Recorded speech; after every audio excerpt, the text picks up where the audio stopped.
Next हमारे पास जो topic है वो है वेक्टर सब्ट्रैक्शन के वेक्टर को सब्ट्रैक्ट कैसे कर सकते हैं।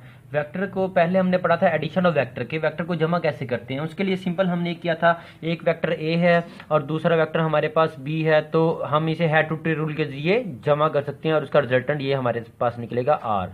तो resultant is equal to A vector जमा बी वेक्टर, हमने ये बहुत अच्छे से पहले पढ़ा हुआ है। अब नेक्स्ट जो हमारे पास टॉपिक है वो है वेक्टर सब्ट्रैक्ट कैसे करते हैं, वेक्टर को माइनस कैसे कर सकते हैं एक वेक्टर को दूसरे वेक्टर के अंदर। अब पहले डेफिनेशन पढ़ते हैं, इसके बाद में मैं थोड़ा सा आपको एक्सप्लेन करूंगा। Subtraction is done by adding a negative vector.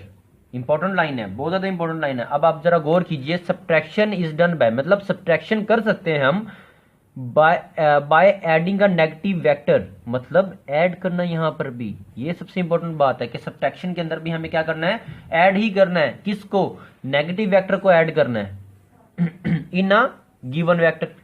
एक हमारे पास वेक्टर दिया गया होगा, उसके अंदर हमने वेक्टर को ऐड करना है। अब वो एडिंग किस तरीके से होगी?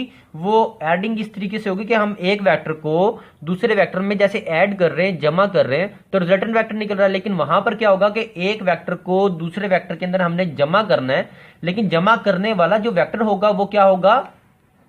नेगेटिव। अगर वेक्टर नेगेटिव होगा इसका मतलब ये है कि वेक्टर की डायरेक्शन क्या होगी? उल्टी। एक वेक्टर मेरे पास है ए और दूसरा वेक्टर मेरे पास था कौन सा? बी, जिसकी डायरेक्शन उलट थी।